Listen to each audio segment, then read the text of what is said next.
Hello everyone, welcome to another Gundam review. My name is Good Oyster One, and we're going to review in Principality of Zeon's Gouf. So there has been this is the finalized version of the Gouf during the 1 Year War. Of course, in the Gundam show, the very first one, the only Gouf that you'll see will be this one.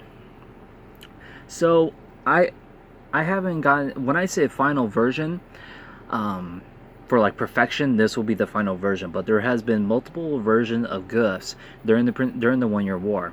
So in the beginning of the 1 Year War, the Gouf mass production hasn't been able to been fully tested out. There are only a few Gouf type models that were just getting into the testing of their weaponry.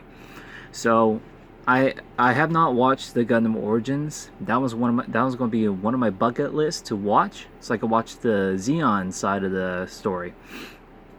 So before the Zeons mass produced the Gouf, they only have one perfected mobile suit, which is this one that will be handed down to Rambo Raw. He is one of the commanders who led like a little revenge task against Garma's death, and his wife Haman. It's interesting that his wife Haman has the same name as Haman from Zeta Gundam. So I originally thought Haman was Rama Rao's wife, but I watched both regular Gundam and then Double Zeta Gundam and then Zeta Gundam. Obviously, they're both not related. Just two different people that have the same name by chance. So Rambo Rao, he was one of the most excellent commanders out in the field. Mainly for his reputation was out in space. After after the higher ups seeing how his combat records are for either for mobile suit battles, even commanding his troops, to even the respect and some comments from the soldiers as well. So they gave him a gift from all of his efforts by giving him the Gouf.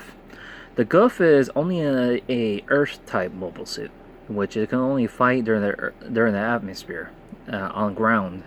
So it is limited on combat effectiveness, not by close combat.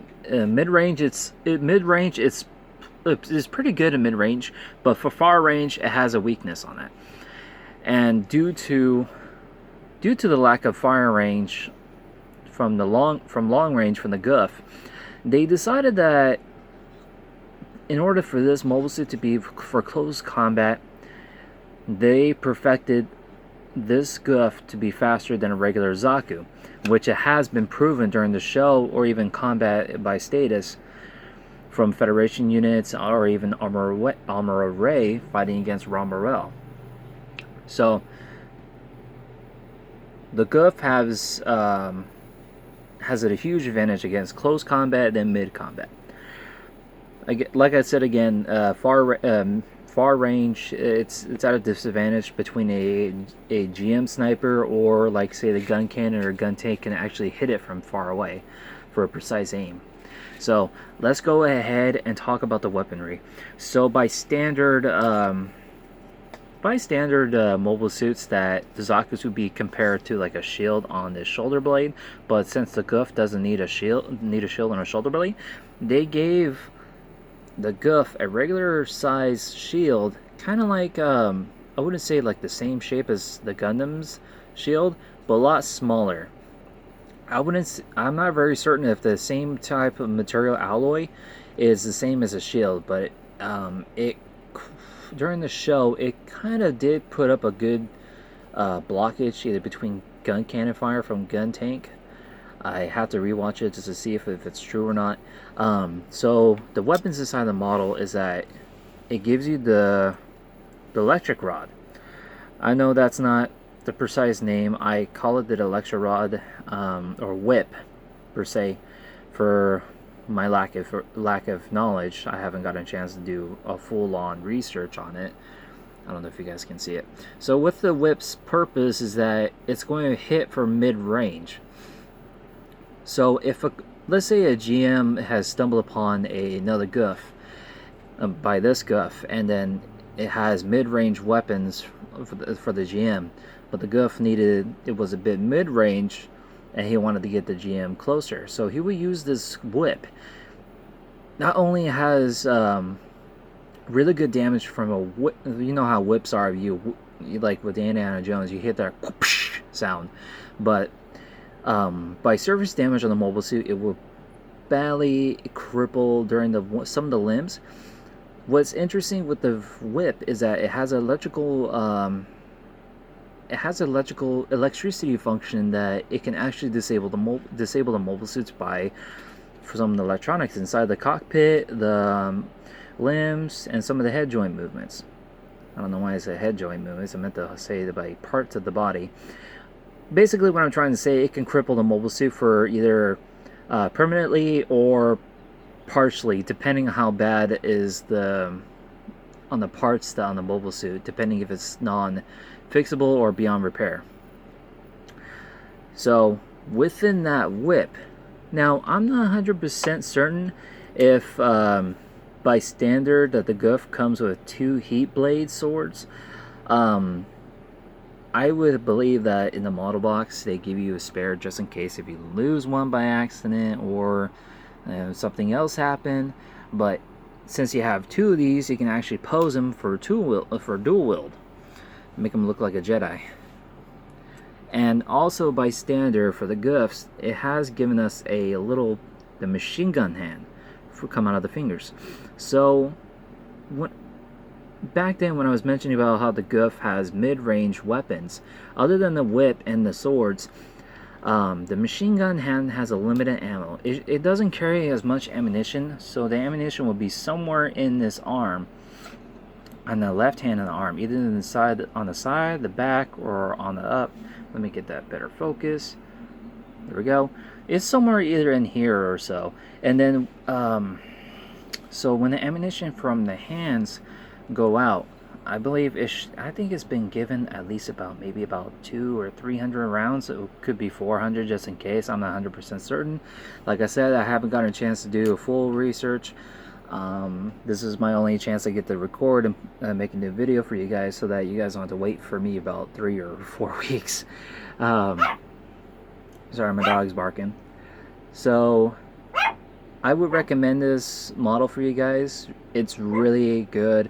At first, when I saw that Gundam Planet, I hesitated. I didn't know if I was going to have fun building it, or I think I didn't need it. I'm glad after I got it and I built it. It is so beautiful. I give Bandai credit for making this model. It is so beautiful and smooth. They're like right down to the bone compared to the other ones. So there's a little bit, I don't know if there's a lot more information I want to say, other than the mobility is more maneuverable than the regular Zaku's. Weapons have been taken care of. Background pilot of Rumble Rao, well, not his whole entire background story, but in the show background story. So I think that will be it for now. So let's go ahead and end it here, guys. I can't guarantee you for the next video, but I will be mentioning another. We're gonna do like a little bit face-to-face talk on my next video. So this is going to be the last Gundam model that I have in my possession right now. Soon as I've been able to get free, I'm gonna put this guy and my other ones in storage, so that it'll be in my little safe room down there. And I have a huge announcement for you guys later on, and it's not a bad announcement, just a little medium announcement, and that's it. So again, I recommend you guys getting this Gouf model as best whenever you can. I wouldn't go for eBay or Amazon unless you really want this, and be prepared to spend about almost $30 to $40. I've seen one on either of those, and they're pretty expensive for just this kit. When I got this kit, this one's at least about 17 or 18 bucks on Gundam Planet. I don't know how much it is on Big Bad Toy Store, but I believe they're sold out. I could be wrong, guys. I could be wrong if they're not sold out or not, or they're bringing it back. So I will put down the link. I'll type down the link in the description. On the description, there's no going to be no link. I'm just typing down the whole website for you guys. And thank you guys for watching my vids. Again, sorry for so much long time. Again, I've been busy lately, and a lot of things has come upon. I'm certain all of you guys have been busy, and also other personal situations everyone needs to take care of. So that's it. What's we're going to be on that. So if you guys like this video, give it a thumbs up. If you guys don't like that video, give it a thumbs down. If you see what I did wrong, and if you guys want to click that subscribe button at the very end and keep up with all my videos, and if you guys want to click that notification bell for partial videos, that's for okay too. But if you guys want to keep an eye on all of my videos for any upcoming updates, click that bell for all videos. Again, if you guys want to comment or give any opinions about this model, put it down in the description. Not in the description, the comment section. And if you guys have any questions or even have a little conversation with me, that's fine as well. I welcome those. And I will see you guys on the next review. Bye bye.